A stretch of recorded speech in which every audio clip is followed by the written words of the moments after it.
Donc maintenant, nous continuons avec, à travers l'échantillon, un échantillon de deux de vos colonies, le Mali et le Tchad.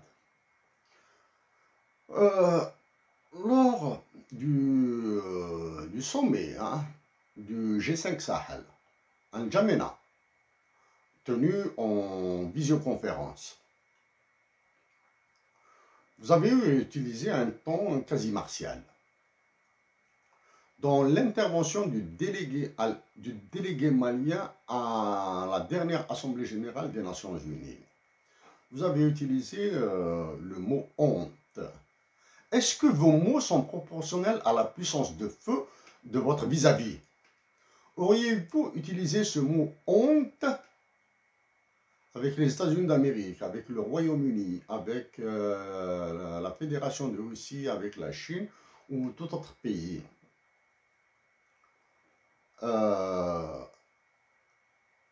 Récemment, après votre échec de contrat avec l'Australie, c'est ça, sur les sous-marins, le contrat qui a été fait,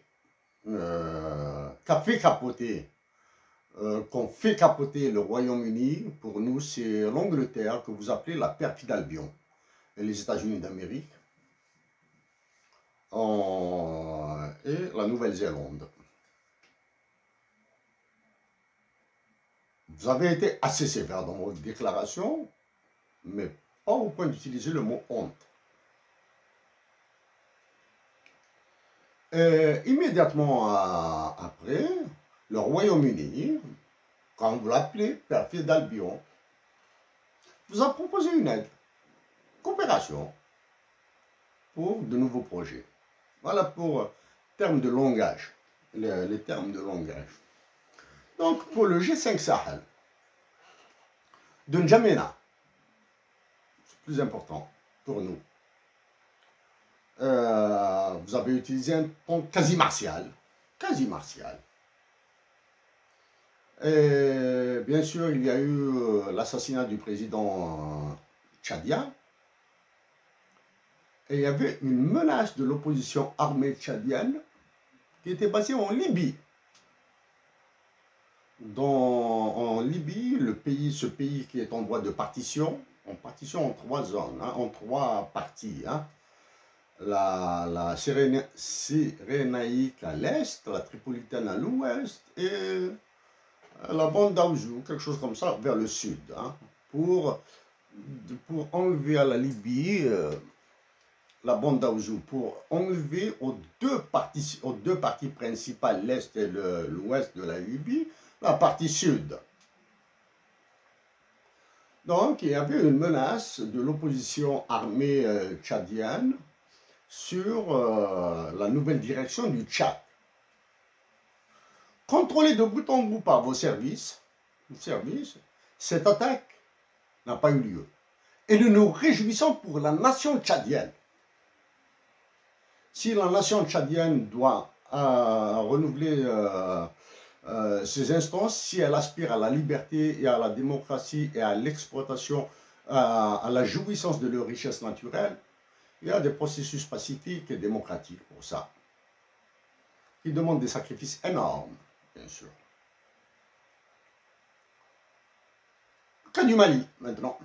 Nous avons écouté les premières déclarations, le début de la déclaration du délégué malien à l'Assemblée générale des Nations Unies. Les premiers mots que nous avons écoutés nous ont suffi largement pour confirmer que le Mali est en voie de partition, une partie sud et une partie nord, s'il continue dans cette voie. Il confirme aussi que face aux réalités des relations économiques internationales, des relations politiques internationales, des pressions internationales, les jeunes, même avec des façades civiles qui dirigent vos colonies africaines, ils ne peuvent absolument rien. Ils ne peuvent absolument rien parce qu'il y a toujours l'épée de Damoclès qui est la Cour pénale internationale sur leur tête, qui a toujours les menaces par la saisie et des procès à Paris à travers TRACFIN, l'organisme français.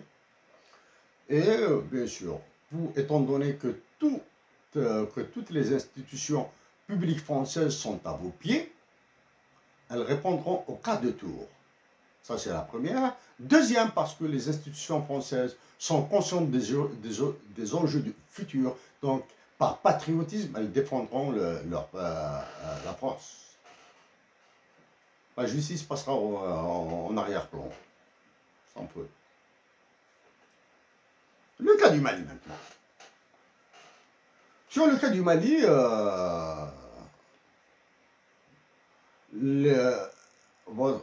notre échange a été acerbe. Il a porté sur l'aide publique au développement, l'usage de l'aide publique au développement, des Official Development Assistance, l'usage. Est-ce qu'elle est gratuite? Est-ce qu'il y a des intérêts à payer dessus, etc. Oui. Pour cela, vous avez ensuite la dernière action française, là c'est l'instrumentalisation. Hein. L'instrumentalisation de certains dégonfleurs du fiducide du franc CFA en Afrique. Du fiducide du franc CFA. À chaque fois que cette question revient au devant de la scène, la France délègue des dégonfleurs d'extraction africaine pour le temps de dégonfler. Donc, nous rappelons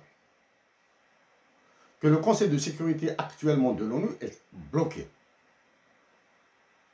Il ne peut prendre aucune décision de fond. Ça, c'est la première. Le blocage du Conseil de sécurité de l'ONU amène les autres puissances, la Fédération de Russie, la Chine, le Royaume-Uni, la France, combien même pour nous le statut de puissance de la France est à relativiser, les États-Unis d'Amérique à agir par d'autres canaux. Canaux militaires, canaux financiers, canaux de pression. Canaux de pression, tout type de pression. Tout type de pression. Il y a eu ensuite la question à être soulevée, la MINUSMA, la mission des Nations Unies pour la stabilisation du Mali, les forces, comment les associer, comment créer une fusion avec la force intégrée du G5 Sahel, etc. Et le CEMOC, le comité d'état-major opérationnel conjoint. Donc faire une force intégrée, etc.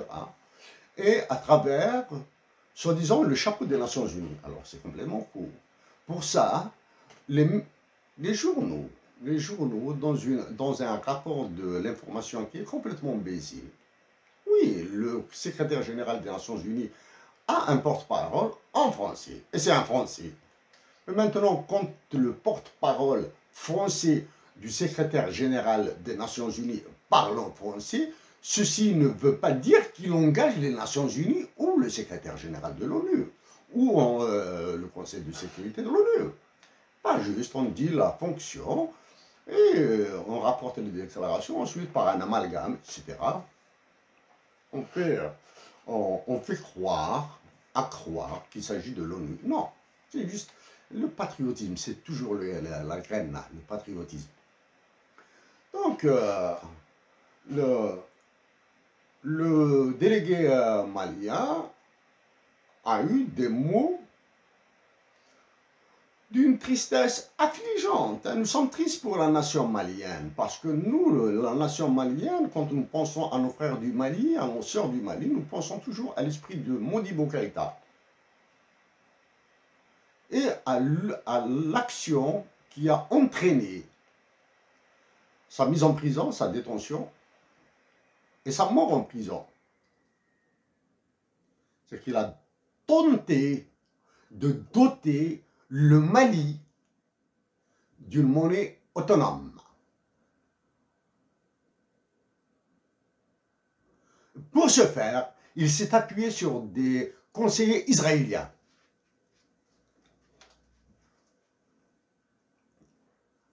Vous avez imposé le langage du terrorisme, l'argument, le faux argument du terrorisme international islamistes ou religieux ou juifs ou chrétiens dans vos colonies africaines. Alors que le plus grand terrorisme, c'est celui exercé par la monnaie.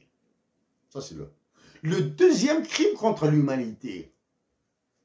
C'est le crime en dépossession des Maliens, Nigériens, Tchadiens, Centrafricains, et autres colonies, Burkina Faso, de leurs richesses naturelles et de les maintenir dans un état de dépendance éternelle, à travers la monnaie, à travers les salaires, à travers les politiques monétaires, à travers les politiques budgétaires, à travers les plans de stabilisation qu'impose le FMI et les plans d'ajustement structurel qu'impose la Banque mondiale pour ces pays. De ce fait, nos frères du Mali, du Niger, du Tchad, de la Libye vont continuer à souffrir aussi longtemps qu'ils n'inversent pas la nature des terrorismes. Le terrorisme le plus important est le terrorisme monétaire. Le deuxième terrorisme, c'est le crime en dépossession. Monsieur le Président, Monsieur Emmanuel Macron, la vie est pleine d'événements qui au départ sont négatifs, du moins semblent négatifs, qui donnent des résultats positifs.